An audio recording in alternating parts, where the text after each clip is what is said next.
Selamat pagi, Shalom. Shalom. Selamat hari Minggu, selamat berjumpa kembali dalam kesempatan ibadah hari ini. Tuhan Yesus menyertai dan memberkati kita sekalian. Baik, mari sebelum kita memulai ibadah kita, saya ajak kita sekalian untuk masing-masing bersatu teduh. Kita berdoa biarlah Tuhan mengurapi kita pada hari ini, melawat dan memberkati kita, sehingga melalui ibadah hari ini Tuhan dimuliakan dan setiap kita diberkati.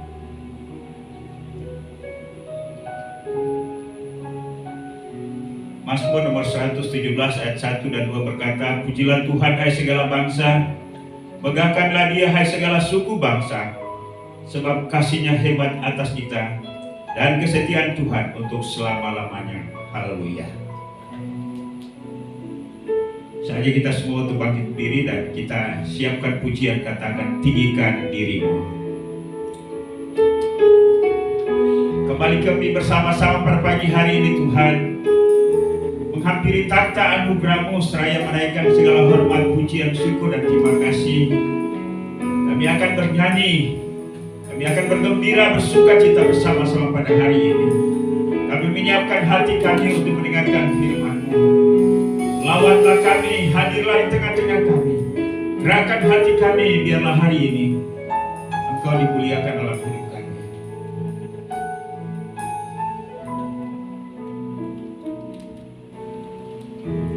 Ku bersyukur padamu Tuhan atas kasih-Mu. Bermazmur bagi nama-Mu yang kudus, sebab Engkau kebenaranku, padamu ku percaya.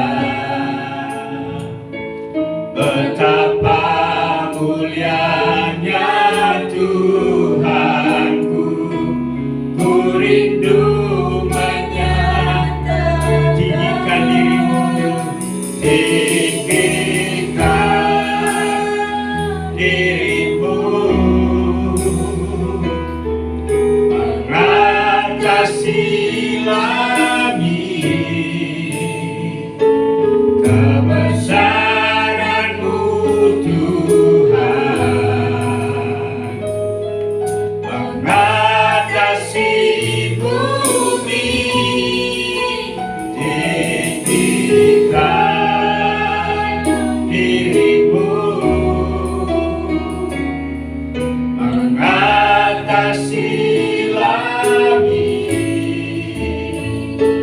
Kemuliaan-Mu Tuhan mengatasi bumi. Kita ulangi pujian ini. Di dalam pujian ini mengalir dari batin kita yang bersyukur dan mengagumi akan kesetiaannya, kebesaran dan keagungan pribadinya melampaui segala hal. Karena itu nyatakan ini, nyatakan dengan tulus hati, biarlah Tuhan memuliakan melalui kehidupan kita, bahkan melalui ibadah hari ini. Ku bersyukur padamu Tuhan atas kasih-Mu. Bermazmur bagi nama-Mu yang kudus,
Yesus adalah Tuhan. Yesus adalah Allah bagi semua bangsa. Kami bersyukur dan berterima kasih kepada-Mu pada pagi hari ini, ya Bapa kami di dalam surga. Bapa kami di dalam nama Yesus Tuhan dan Juru Selamat kami. Dan mengucap syukur dan berterima kasih atas kasih setia. Pada Tuhan memelihara kami khusus untuk seminggu yang kami lewati. Hari ini Tuhan sudah kumpulkan kami bersama-sama untuk beribadah, memuji dan memuliakan nama Tuhan, mendengarkan firman Tuhan. Kami percaya kehadiran Roh Kudus di tengah-tengah kami, bahkan di dalam hati dan hidup kami. Biarlah hari ini segala kemuliaan kehormatan layak untuk dipersembahkan bagi-Mu. Mohon urapan pada setiap kami hamba-hamba yang melayani. Biarlah pelayanan ini dipersembahkan untuk Tuhan, dan kami semua jemaat Tuhan diberkati. Ibadah kami pada pagi hari ini dari awal pertengahan hingga selesainya, biarlah jadi untuk kehormatan Bapa, Anak, dan Roh Kudus. Dalam nama Yesus Tuhan dan Juru Selamat kami, kami sudah berdoa kepada Bapa di surga. Haleluya. Amin.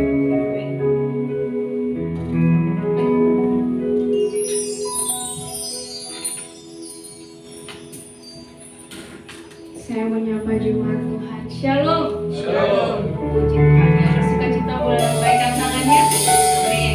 Amin. Kita mau lanjutkan ibadah kita. Kita mau naikkan pujian Allah Sanggup.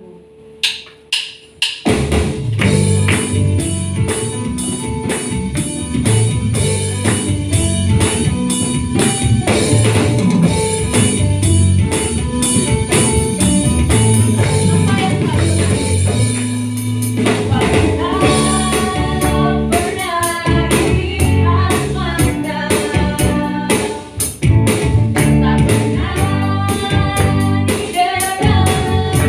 dalam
Sebelum kita mendengar firman Tuhan, mari kita naikkan pujian. Bapa besar sungguh kasih setiamu, seperti Bapa sayang anaknya.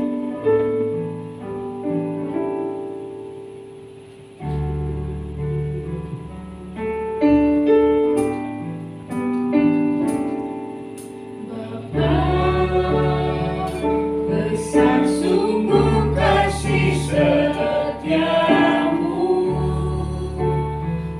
nyata sungguh perlindunganmu, tak satu kuasa mampu pisahkan aku dari kasih-Mu.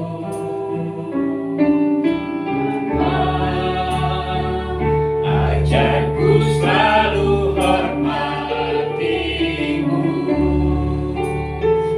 ajarku surut perintah-Mu, berikanku hati untuk menyembah-Mu dan bersyukur setiap waktu, seperti Bapa sayang anaknya. Demikianlah Engkau mengasihiku, Kau jadikan biji matamu, Kau berikan semua yang ada padamu, seperti Bapa sayang anaknya. Demikianlah Kau menuntun langkahku, hari depan indah Kau beri, rancangan-Mu yang terbaik bagiku. Kita mengulangi sekali lagi. Saya ulang jemaat Tuhan bagi berdiri.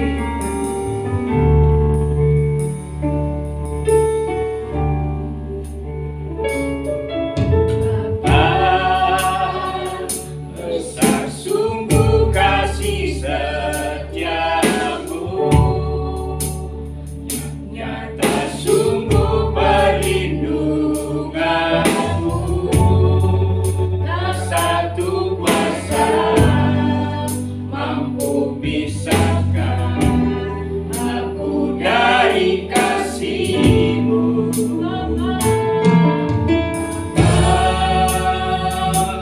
Ajarku selalu hormati-Mu,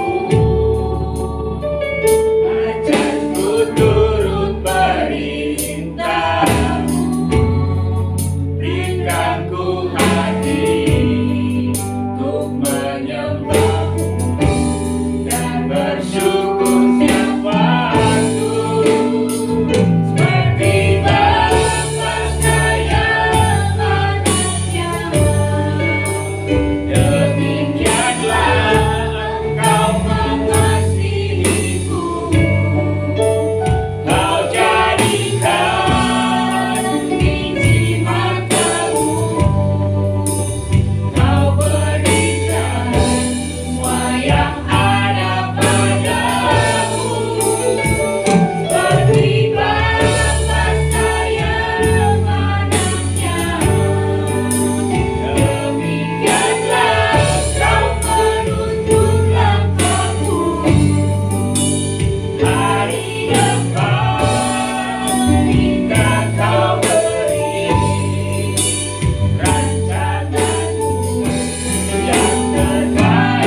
kasih-Mu dalam batin kami, yang kami alami dalam kehidupan jasmani kami setiap hari.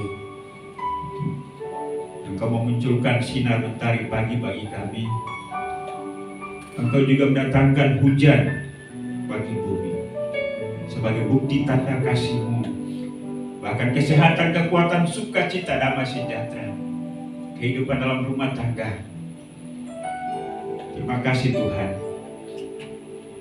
Kami adalah anak-anak-Mu, dan kebutuhan kami tidak hanya itu, tetapi juga Engkau mendidik kami supaya kami dapat memiliki karakter Kristus dalam pertumbuhan iman rohani kami setiap hari. Bapa di sorga, terimalah semua ungkapan hati kami yang kami cetuskan melalui bibir mulut kami dengan lagu-lagu yang telah kami kumandangkan. Biarlah itu menjadi kesukaan bagi Tuhan, dan akan terus memberikan pemahaman dan kesadaran bagi kami agar kami hidup di dalam Tuhan. Jadi tiba saatnya kami akan belajar firman yang menjadi remah, kekuatan, dasar dan panduan dalam hal kami menjalani hidup ini.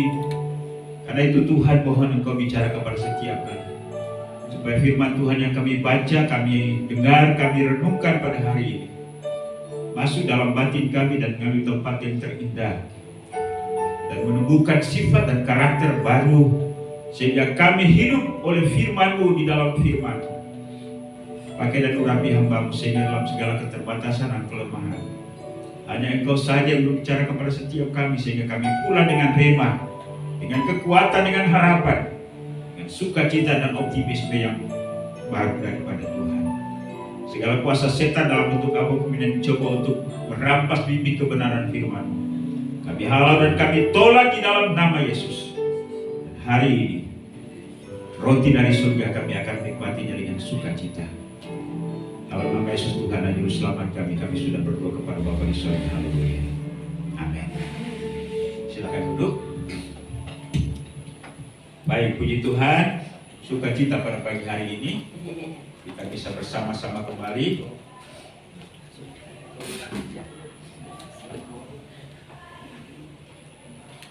Ya, hari ini kita sudah berada pada hari Minggu terakhir di bulan Juni. Jadi bulan Juni ini kita sepanjang bulan dan setiap minggu kita berbicara tentang Roh Kudus. Ya, kita mulai dari awal kita bicara tentang pribadi Roh Kudus, bagaimana kita harus bersikap terhadap Roh Kudus, dan kemudian dampak daripada seorang ketika hidupnya menerima, dipenuhi dan dipimpin oleh Roh Kudus. Dan hari ini kita akan berbicara tentang peranan Roh Kudus dalam kehidupan rumah tangga atau kehidupan keluarga Kristen. Nah, karena itu saya ajak kita untuk membuka firman Tuhan yang terambil di dalam Galatia pasal 5 ayat 22 sampai 23. Ya. Galatia pasal 5 kita akan baca ayat 22 sampai 23. Ya, kita tunggu screen sebentar ya. Kita akan baca bersama-sama karena ini hanya 2 ayat. Mari kita baca. Demikian bunyi firman Tuhan 1, 2, 3. Tetapi buah roh ialah kasih, sukacita, damai sejahtera, kesabaran, kemurahan, kebaikan, kesetiaan, kelemah lembutan, penguasaan diri. Tidak ada hukum yang menentang hal-hal itu. Demikian jawab pembacaan firman Tuhan pada pagi hari ini. Yang berbahagia adalah setiap orang yang membaca firman Tuhan, merenungkan dan punya komitmen untuk melakukannya di dalam kehidupannya setiap hari. Ya, sekali lagi bahwa hari ini adalah merupakan hari terakhir kita bicara tentang peranan Roh Kudus ini. Peranan Roh Kudus dalam kehidupan rumah tangga Kristen. Mari kita melihat yang pertama, bahwa setiap orang itu pasti adalah anggota keluarga. Sepakat? Setiap orang adalah anggota keluarga. Tidak ada seorang pribadi yang tiba-tiba muncul ya tanpa keluarga. Karena itu keluarga adalah dasar, basic daripada kehidupan seorang siapapun. Karena itu ya kita harus memahami bahwa keluarga itu sangatlah vital, sangatlah penting. Bahkan perkembangan kepribadian seseorang, watak karakter ditentukan dimulai dari keluarga. Karena itu pentingnya seorang memiliki definisi tentang keluarga. Kita ini kadang-kadang kita tidak pernah memiliki konsep tentang keluarga. Yang kita pahami, yang kita sadari bahwa tiba-tiba kita muncul dari keluarga ini. Pertanyaannya ialah bahwa apa pentingnya seseorang memiliki konsep tentang kekeluargaan. Karena dari konsep itu akan menjadi panduan, menjadi acuan baginya untuk menjalani kehidupan. Menjadikannya sebagai seorang yang memiliki tanggung jawab di dalam keluarga. Kalau boleh saya katakan bahwa orang yang tidak memiliki konsep tentang keluarga, definisi tentang keluarga, maka dia akan hidup seenaknya.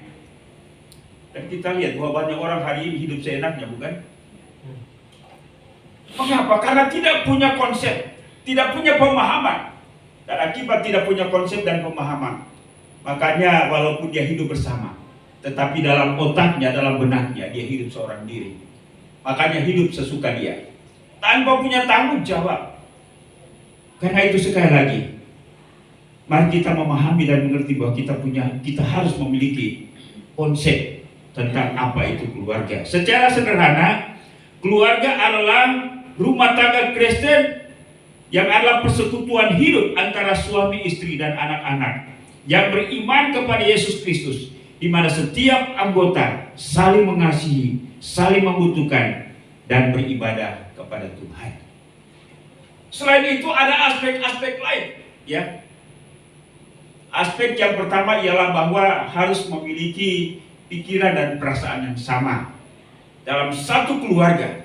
Kalau tidak memiliki rasa solidaritas, keluarga itu suami akan kemana, istri akan kemana, anak-anak, kakak kemana, adik kemana. Pernah lihat keluarga seperti ini? Ya, banyak. Jadi harus memiliki rasa solidaritas. Rasa solidaritas dibangun atas dasar saling memiliki. Ini adalah ayah saya, ini adalah ibu saya, ini adalah anak saya, ini adalah kakak saya, ini adalah adik saya. Dan sebagai keluarga yang saling memiliki, pasti tahu bagaimana bersikap terhadap apa yang dimilikinya. Pasti tahu bersikap terhadap ayahnya, pasti tahu bersikap bagaimana terhadap ibunya, pasti tahu bagaimana bersikap selayaknya sebagai suaminya, sebagai istrinya. Tanpa pemahaman dan pengertian seperti ini, kehidupan akan amburadul. Terjadi kekacauan dan keluarga menjadi neraka di dunia ini. Kan banyak orang berimpikan, keluargaku adalah surgaku di dunia ini. Tetapi sebaliknya, keluargaku adalah nerakaku di dunia ini. Saya pernah bilang dulu-dulu, saya amati kalau sore-sore itu, bahkan sampai malam, ada bapak-bapak duduk di bundaran situ. Saya pikir, ini kenapa bapak-bapak ini ada di sini? Ya, tiap sore. Nah, coba-coba ngomong, ada informasi rupanya ada bapak-bapak tertentu kalau dia pergi kerja, pergi itu sebelum istrinya bangun. Kemudian kalau dia pulang istrinya sudah tidur. Ya. Coba hubungan apa seperti itu? Ya. Jelas bahwa tidak menikmati hubungan sebagai sebuah keluarga yang seharusnya menikmati hubungan itu sebagai anugerah Tuhan. Punya tanggung jawab, punya perasaan, punya tujuan yang sama, dan punya pemahaman yang sama. Bagaimana seharusnya bersikap sebagai anggota keluarga. Karena itu pentingnya peranan Roh Kudus dalam kehidupan rumah tangga Kristen. Mari kita melihat gambaran kehidupan rumah tangga di dalam Alkitab. Mulai dari keluarga pertama yang diciptakan oleh Allah di Taman Eden, suami istri. Sebelum manusia jatuh ke dalam dosa, mereka menikmati sukacita, damai sejahtera, harmonis secara vertikal dengan Tuhan dan harmonis antara suami istri. Tetapi ketika mereka mulai jatuh dalam dosa, apa yang terjadi? Alkitab berkata bahwa ketika manusia itu mendengarkan langkah-langkah Allah mendatangi mereka di taman itu, mereka bersembunyi. Tetapi Allah mengetahui mereka. Apa apa yang terjadi dan di mana mereka berada. Adam, Adam, di manakah engkau? Adam rupanya bersembunyi. Apakah engkau telah makan buah pohon yang telah kularang itu? Jawaban Adam bagaimana? Perempuan yang engkau tempatkan di sisiku, dialah yang memberikannya kepadaku sehingga kami memakannya. Jawaban ini artinya apa? Ini gara-gara perempuan ini, ya. Saling menyalahkan, bukan? Itu artinya ialah bahwa bagaimana nilai seorang perempuan, seorang istri dalam pemahaman dan batin suaminya. Padahal ketika waktu Tuhan berikan Hawa itu kepada Adam, dia bilang apa? Inilah dia, tulang dari tulangku, daging daripada dagingku. Artinya ialah bahwa dia adalah aku. Tetapi sekarang dia bilang, ini perempuan yang kau tempatkan di sisiku. Bapak-bapak pernah begitu? Pada waktu jatuh cinta pertama, engkau rembulanku. Ya.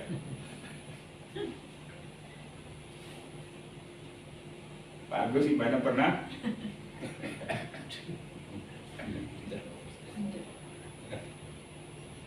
Ya. Ya mungkin kita tidak pernah mengatakan itu. Tapi ya kadang-kadang kita bersungut-sungut juga dengan istri ya. Memang istri itu inisiatifnya banyak. Ya, mau ini mau itu, kadang-kadang sulit dilarang ya.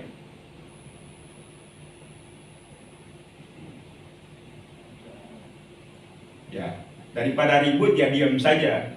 Lalu ada image katakan ini suami-suami takut istri. Ya. Padahal sebenarnya laki-laki itu tidak mau ribut dengan istrinya kan. Nah, kalau didiami juga ya dibilang begini, takut istri ya. Yang punya istri, yang punya suami ya. Tapi inilah akibat daripada dosa dan pada akhirnya mengaburkan dalam pikiran, dalam pemahaman dan pengertian tentang konsep keluarga itu.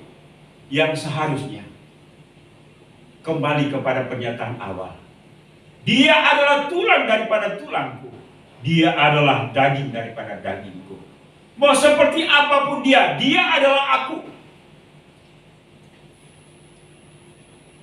Mau jelek apapun hari-hari ini dia tetap rembulanku, cantikku, belahan jiwaku. Ya, dia nanti mau menikah ya. Jadi pikiran perasaannya masih begitu sekarang. Ya, bulan pertama, bulan kedua masih bulan madu ya. Nah, setahun 2 tahun ya ketahuan belangnya ya. Nah, tapi jangan pernah muncul perempuan yang kau tempatkan di sisiku. Dialah yang membuat keadaan kami seperti ini. Ya. Artinya ialah bahwa seharusnya persoalan apapun yang dihadapi harus dihadapi bersama-sama. Pasalnya ialah bahwa ego, kedagingan itu telah menguasai hidup manusia. Ya. Dan ini persoalan ini tidak hanya terjadi pada suami istri. Anak-anak mereka dimulai dengan satu niat yang baik, ingin memberikan korban persembahan kepada Tuhan. Ya. Mereka menyadari bahwa ada bagian yang Tuhan punya untuk kita kembalikan, untuk kita persembahkan kepada Tuhan. Tetapi dari niat yang baik itu rupanya Tuhan tidak terima dua-duanya. Yang satunya, yang kakaknya punya persembahan yang tidak sesuai dengan keinginan Allah. Tuhan terima. Tuhan tidak terima. Dan yang diterima itu adalah adiknya, Habel. Apa yang terjadi? Boleh lihat, kok Tuhan tidak menerima persembahanku? Habel yang diterima padahal dia adalah adik. Kan kadang-kadang kakak itu kan rasa superior ya. Dia kan adik saya, seharusnya saya duluan. Makanya dalam budaya-budaya keluarga tertentu itu kakak itu, anak sulung itu diberikan tempat yang superior. Ya, kalau di suku-suku tertentu dia disebut raja ya. Dia punya hak lebih. Nah mungkin itu yang ada pikirannya Kain. Akibatnya apa? Dia cemburu. Hatinya tidak nyaman. Iblis mulai menyusup dalam pikiran dan perasaannya. Dan pada akhirnya muncullah dia jahat, membunuh. Ini adik kakak yang seharusnya satu keluarga saling bertanggung jawab dalam kehidupan mereka. Dan terus generasi manusia, keluarga itu mengalami keadaan yang kurang lebih sama. Pada waktu Yakub, ya, Esau dan Yakub, ya, keluarga Ishak, istri dan suami tidak punya kerjasama, ya. Yakub lebih memihak kepada Esau, kemudian Ribka istrinya memihak kepada Yakub. Apa yang terjadi? Ini berdampak juga pada anak-anak, ya. Jadi pilih kasih. Ini alat cara berlaku dan bersikap dalam keluarga yang salah. Dan akhirnya apa? Akibatnya anak-anak ingin saling bunuh, kan? Tipu menipu. Dan terus terjadi. Dan generasi manusia mengalami hal yang sama. Itulah sebabnya tidak bisa tidak. Harus dipulihkan. Dan keadaan seperti ini tidak hanya terjadi pada kehidupan dalam Alkitab. Kehidupan Kristen hari-hari ini seperti apa? Kita lihat kemarin Ibu Lia ada kasih tahu saya, ini ada seorang ibu yang sudah tua, dia dibawa oleh anak-anaknya ke panti jompo. Dan ketika anak-anaknya itu menaruh orang tua mereka di panti jompo itu, ada pesan dari anak-anaknya, kalau terjadi apa-apa dengan mama kami ini, tidak usah dikasih berita kami. Ya. Sampai segitunya coba. Ya, berapa hari yang lalu di Jawa Barat itu kan, di Bekasi malah. Ya, sampai wali kota turun tangan juga kan. Gubernur.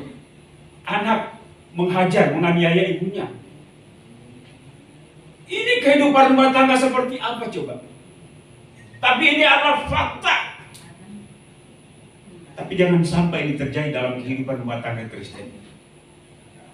Tapi dalam kehidupan rumah tangga yang namanya Kristen pun juga ada. Bukan?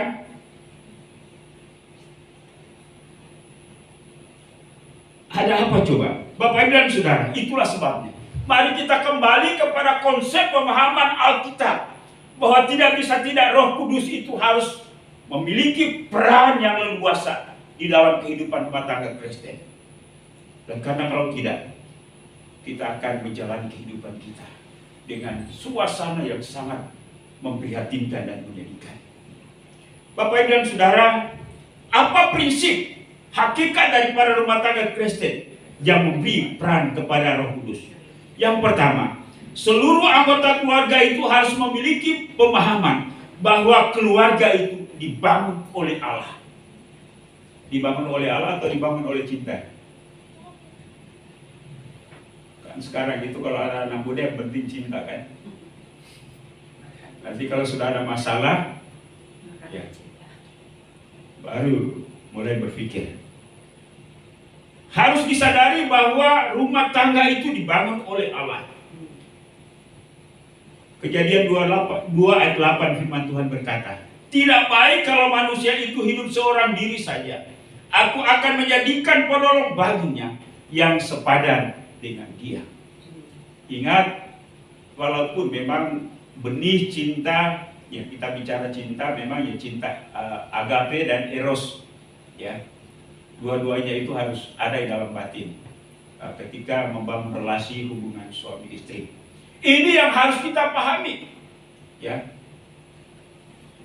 Ya walaupun uang penting, status penting, pendidikan penting, face penting, tetapi yang paling utama ialah sadarilah dan pahamilah, ikutilah bahwa membangun keluarga adalah harus dimulai dengan Tuhan. Harus dibangun oleh Allah. Ini Allah merupakan fondasi dan kekuatan bagi sebuah rumah tangga. Dan kesadaran dan pemahaman seperti ini tidak bisa tidak. Datangnya dari ilahi, datangnya dari Roh Kudus. Bukan datang dari eros. Bukan datang dari budaya. Bukan datang dari kedagingan manusia. tetapi dari Roh Kudus. Sehingga apapun yang melanda atas kehidupan keluarga itu, mari kita sadar, kita harus kuat. Ini adalah ujian bagi keluarga kita, karena keluarga ini dibangun oleh Allah.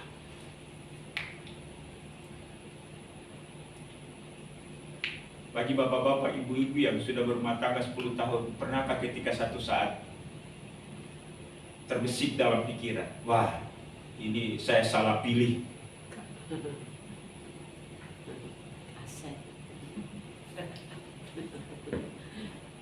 Ya, karena kita sudah sejauh ini ya, jalanilah. Ya. Kiranya dijauhkanlah dari bibir mulut kita ungkapan yang seperti itu. Amin. Ya, kembali ke awal tadi. Dia alat, daging dari dagingku, tulang dari tulang. Mau seperti apapun dia, baik buruk, kurang lebihnya, dia adalah anugerah Tuhan bagiku. Tidak ada pribadi yang sempurna.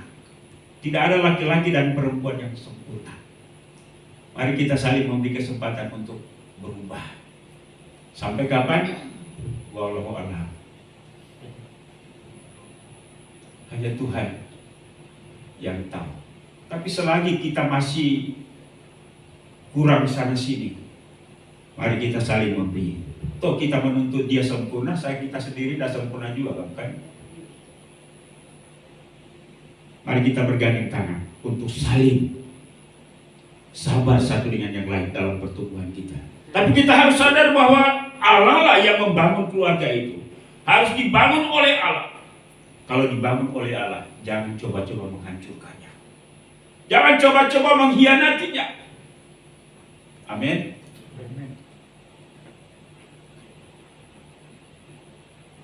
Banyak orang laki-laki perempuan jadi pengecut dan pecundang atas keluarganya. Ada masalah, lari, tinggalkan, dengan alasan yang dipoles, sudah tidak ada kecocokan lagi. Tapi firman Tuhan berkata, apa yang telah dipersatukan oleh Allah tidak boleh diceraikan oleh manusia. Ini prinsip keluarga yang dibangun oleh Allah. Kalau ada masalah, ya mungkin sejenak bisa dulu untuk introspeksi diri, merenung. Carilah konselor, ya.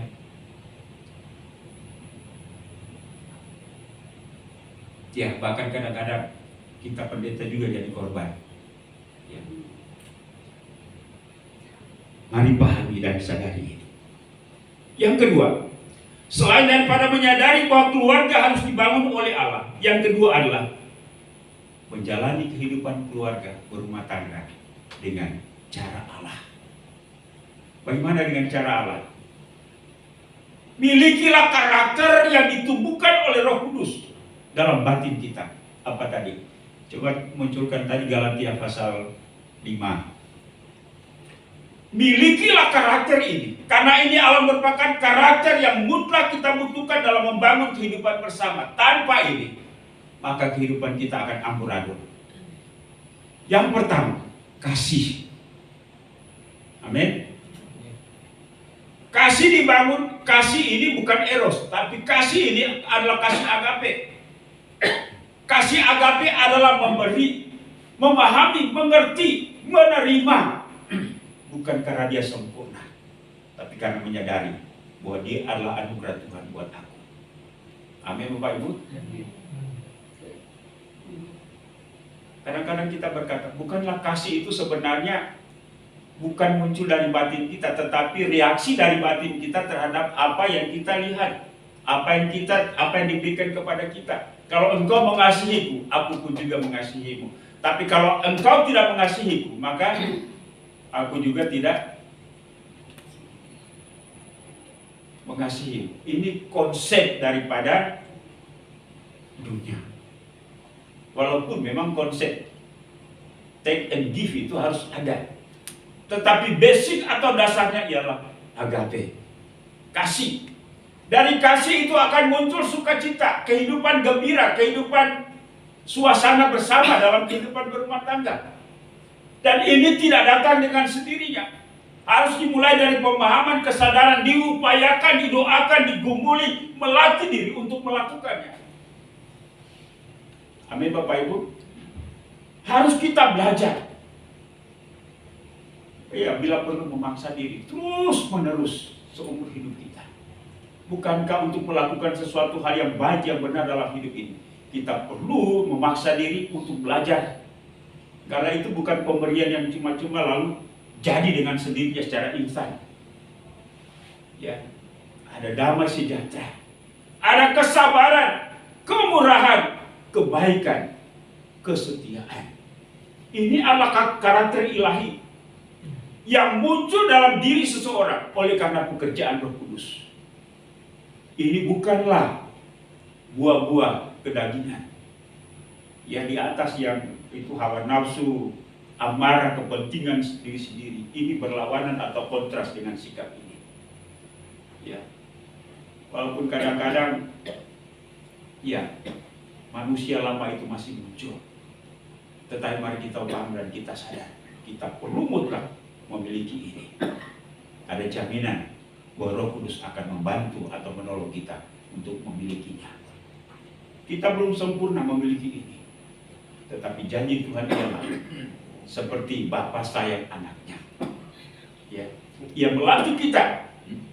Anak-anak ketika mulai melangkah berjalan, orang tuanya akan memegang tangannya. Dan ketika dia mulai kelihatan bahwa dia sudah sanggup untuk melepaskan diri, ketika dilepas, ia akan jatuh. Tetapi orang tua itu akan mengangkatnya, membimbingnya terus menerus. Demikianlah Bapa kita di surga akan melatih kita. Dan pada akhirnya, Tuhan, walaupun orang pengkhotbah mencoba untuk menghindari dalam hidup itu bahwa tidak ada hidup yang sempurna, tetapi ada banyak kata dalam Alkitab yang menunjukkan bahwa Tuhan mau supaya kehidupan rohani kita sempurna. Ya.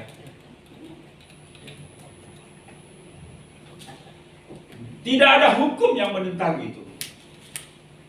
Bapak Ibu dan Saudari kekasih dalam Yesus Kristus, mutlak harus, dan ini adalah peranan Roh Kudus. Kita harus berdoa, Tuhan, kasih damai sejahtera yang adalah batin saya, tumbuhkan itu, memenuhi, menguasai kehidupan saya, pikiran saya, perasaan saya, sehingga walaupun saya menghadapi kondisi yang tidak sesuai dengan harapan saya tetap memiliki kasih, sukacita, damai sejahtera. Amin Bapak Ibu. Amin. Hanya Roh Kudus, tanggung jawab kita adalah berusaha, tapi keberhasilan kita untuk memiliki dan menghidupinya adalah karena Tuhan semata. Kita harus memahami bahwa kita harus menjalani kehidupan ini, kehidupan berumah tangga dengan cara Allah. Cara Allah ialah hiduplah dalam rumah tangga dengan kasih, dengan sukacita, damai sejahtera, lemah lembut, penguasaan diri, dan seterusnya. Yang ketiga, kita harus hidup dengan tujuan Allah. Apa tujuan Allah bagi hidup rumah tangga? Tujuan Allah bagi hidup rumah tangga Kristen adalah menyatakan kehendak Allah atau hubungan rohani, ya, sifat, sikap, ketundukan gereja kepada Allah, dan sikap gereja, ketundukan gereja kepada Allah diwujudkan dalam sikap ketundukan istri kepada suami. Ini mutlak. Ya, walaupun istri itu banyak maunya, harus minta pertimbangan suami. Setuju? Halo ibu-ibu, setuju?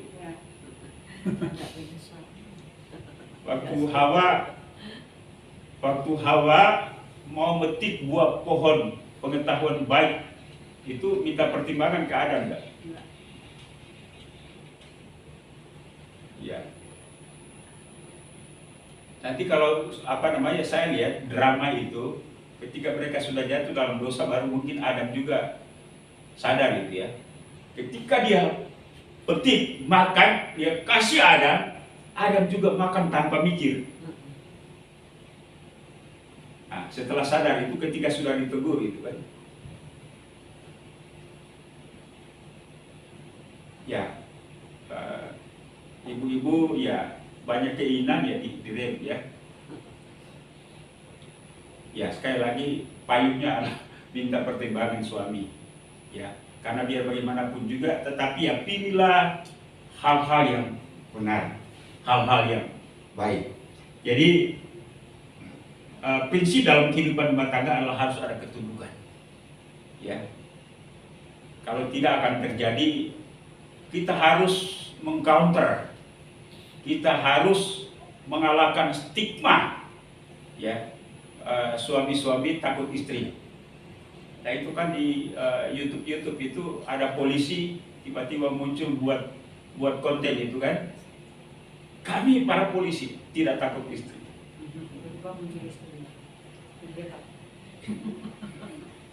Ya garang di jalan tapi lemah di rumah ya. Ya.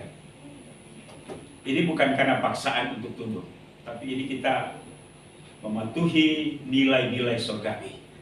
Amin Bapak Ibu. Ya, sikap ketundukan, dan seharusnya gereja pun juga seperti itu terhadap Tuhan. Yang kedua, nilai apa yang ada dalam kehidupan rumah tangga? Nilai kasih dan pengorbanan, ya, itu yang dilakukan oleh Kristus.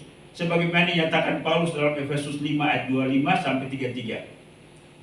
Bahwa suami itu harus mengasihi istri sebagaimana ia mengasihi dirinya sendiri. Kembali lagi kepada pernyataan awal, dia adalah daging dari dagingku dan dia adalah tulang dari tulangku. Dia adalah saya.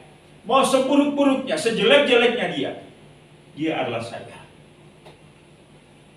Ya, walaupun memang manusia berdosa yang cacat dalam berpikir, dalam berasa, kadang-kadang ya seorang juga membenci dirinya, bukan? Ya. Tetapi seyogyanya lah bahwa setiap orang harus menerima dirinya, bertanggung jawab atas dirinya, memeliharanya, merawatnya. Demikian pun juga sebagai seorang pasangan, rawat pasangannya. Ya. Dan yang berikutnya, penghormatan ketaatan gereja terhadap Allah itu muncul dalam sikap anak-anak terhadap orang tuanya. Hai anak-anak, hormatilah orang tuamu, taatilah orang tuamu. Ya. Sikap ini harus ada, sikap tunduk, taat, mengasihi, berkorban. Ini harus ada dalam rumah tangga. Tanpa ini, sekali lagi, egoisme, kepentingan diri sendiri akan mengakibatkan kehidupan rumah tangga itu menjadi berjalan pincang atau tidak bisa dinikmati dan dirasakan oleh seluruh anggota keluarga. Inilah peranan Roh Kudus. Dan ketika rumah tangga, anggota keluarga yang hidup di dalam rencana dan tujuan Allah ini, maka saya percaya rumah tangga itu Allah merupakan miniatur gambaran daripada kehidupan surgawi. Dan kita perlu memancarkan kehidupan surgawi dalam kehidupan rumah tangga kita. Sebagai kesimpulan, bahwa penting setiap anggota keluarga menyadari peranan Roh Kudus dalam rumah tangga Kristen. Karena itu selain daripada kita berupaya, berdoa, dan ini tanggung jawab bapak-bapak, para imam dalam keluarga, doakan istri, doakan anak-anak, doakan semua, supaya Allah bekerja, berkarya melalui Roh Kudus. Kita memiliki nilai-nilai buah roh ini, sehingga sungguh-sungguh kita bisa menikmati kehidupan kita. Peranan Roh Kudus dalam rumah tangga Kristen, ya. Roh Kudus memampukan anggota keluarga menyadari bahwa keluarga Kristen yang sejati dibangun oleh Allah. Anggota keluarga Kristen harus hidup dengan cara Allah, memiliki buah roh tadi, kasih, sukacita, damai sejahtera.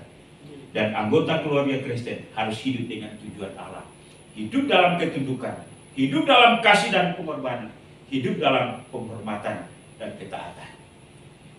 Kalau seluruh anggota keluarga hidup seperti ini, maka saya rasa kita sungguh menikmati kehidupan rumah tangga kita. Amin Bapak Ibu. Dan itulah peranan Roh Kudus dalam hidup kita. Tanpa itu, hari ini kita melihat tidak sedikit fakta yang justru membuat kita miris, sedih, bahkan mungkin kita pun juga mengalami itu. Karena itu mari kita berdoa supaya Tuhan menolong kita. Kiranya Tuhan memberkati kita sekalian. Haleluya. Amin.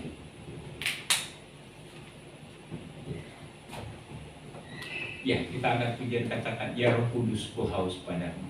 Saja kita semua untuk bangkit berdiri.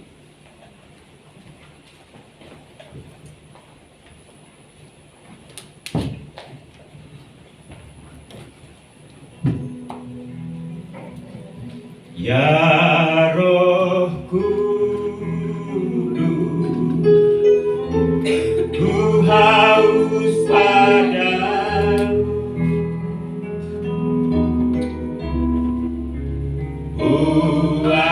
Puaskan sekarang kerinduanku.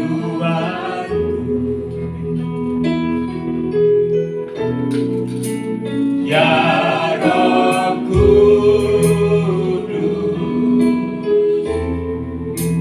menuntunku,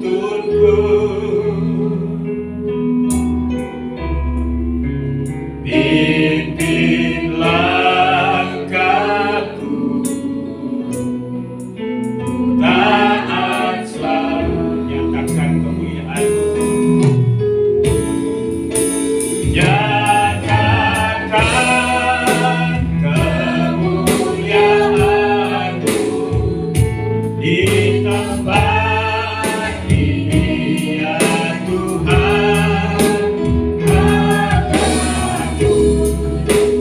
Rindu belas kasihan-Mu,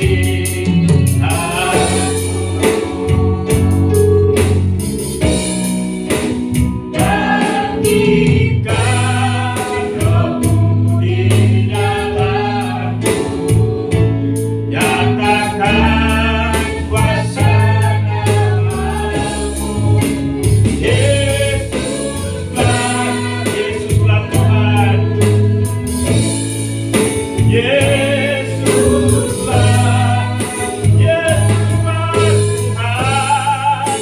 Yesuslah Tuhan, bagi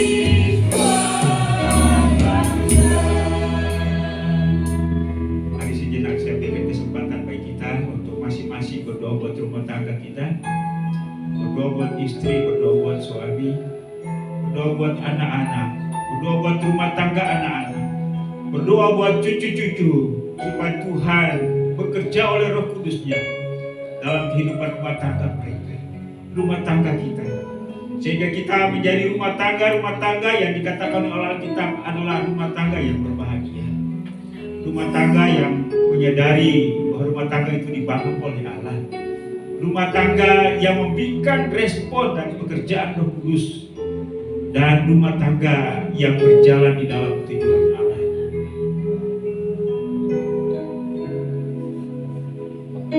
Juga doakan anak-anak kita yang mau menikah, supaya Tuhan menolong mereka. Tuhan menyiapkan teman hidup yang seiman dan sepadan, teman hidup yang menerima Roh Kudus, yang dipimpin oleh Roh Kudus dan hidupnya dipenuhi oleh Roh Kudus.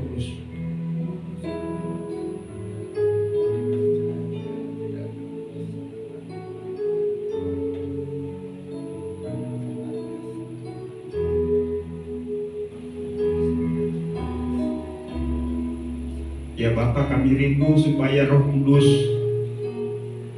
hidup berkuasa penuh di dalam kehidupan rumah tangga kami. Baik kami sebagai suami, sebagai istri, sebagai anak-anak.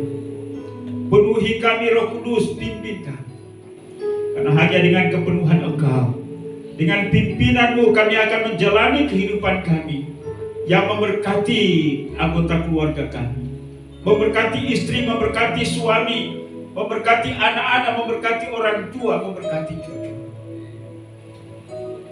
Kalau selama ini mungkin kami salah bersikap, kami tidak memiliki konsep pemahaman yang benar tentang kehidupan rumah tangga, ampuni kami. Tanamkan firman ini dalam batin dan pemahaman kami. Mampukan kami untuk menjadikannya sebagai dasar dan rema, dan mampukan kami untuk bisa menjalani dan menghidupinya. Kalau hari ini mungkin ada di antara kami yang mengalami keretakan dalam hubungan suami istri, anak orang tua, adik kakak, kami mohon ampun Tuhan. Kami mohon pemulihan daripada Tuhan. Kalau ada anak-anak kami rumah tangganya mengalami masalah dan keretakan, ataupun cucu-cucu kami rumah tangga mereka mengalami keretakan, Tuhan Engkau bekerja dengan kuasa-Mu yang tak terbatas. Jangkau dan lawatlah, pulihkan mereka ya Tuhan. Engkau yang mampu untuk mengadakan yang tidak ada menjadi ada. Engkau juga mampu untuk memulihkan yang rusak, yang retak, menjadi keluarga yang bersukacita dan berbahagia di hadapan-Mu. Terima kasih Tuhan, terima kasih. Mampukan kami sebagai orang tua merintis jalan yang benar dan yang baik untuk generasi kami ke depan. Segala hal yang salah, kutuk-kutuk yang mungkin disebarkan oleh kuasa setan, kami putuskan dan kami tolak, kami bebaskan di dalam Kristus. Dan biarlah kami dimerdekakan oleh Roh Allah yang kudus. Meteraikan firman-Mu dalam batin kami. Biarlah firman pada hari ini hidup dalam batin kami. Dan kami terus menikmati anugerah Tuhan yang indah. Terpujilah nama-Mu ya Bapa, inilah doa kami. Hanya di dalam nama Yesus Tuhan dan Juru Selamat kami, firman yang hidup. Kami sudah berdoa kepada Bapa di surga. Haleluya. Amin. Terima kasih, silakan duduk. Tuhan memberkati.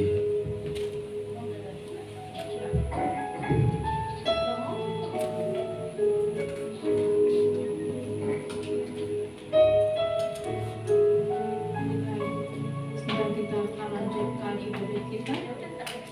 Kita akan memberikan persembahan. Saya panggil yang bertugas Yonatan untuk membawakan tentang persembahan. Sebelum persembahan dijalankan, saya akan membacakan satu ayat yang berasal dari Mazmur 4 ayat 6. Persembahkanlah korban yang benar dan percayalah kepada Tuhan.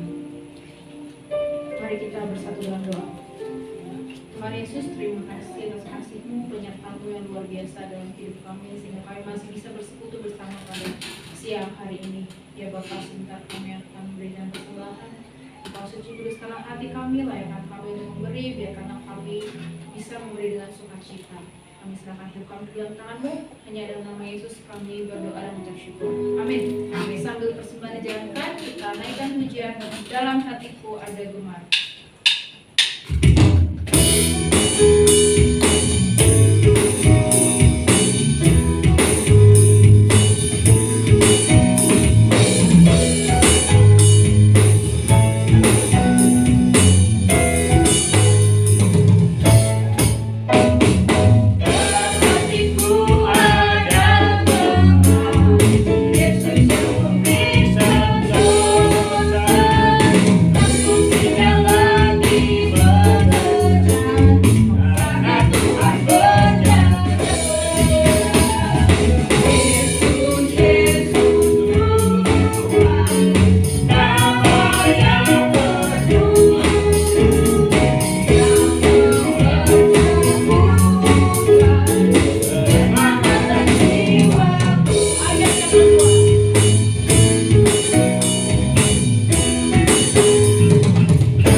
Hormat bagi Allah Bapa, hormat bagi Anak.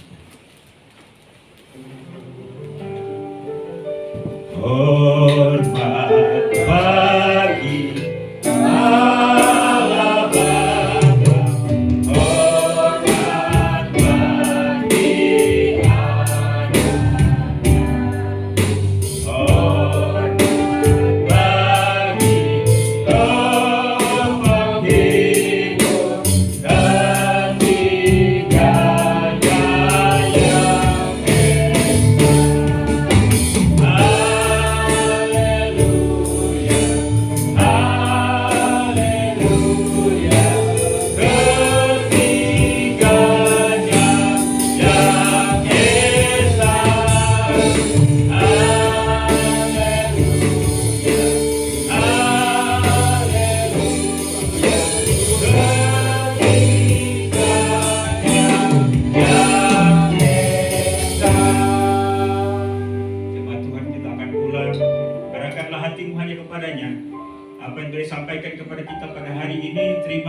renungkan, dan lakukanlah itu dalam segenap kehidupanmu.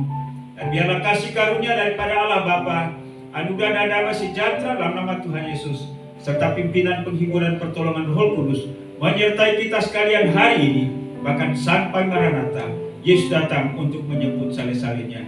Haleluya, sama-sama kita katakan amin. Silakan duduk, ibadah kita sudah selesai. Tuhan memberkati sampai kita berjumpa kembali pada kegiatan-kegiatan ibadah yang lain di waktu-waktu mendatang. Selamat hari Minggu, Shalom.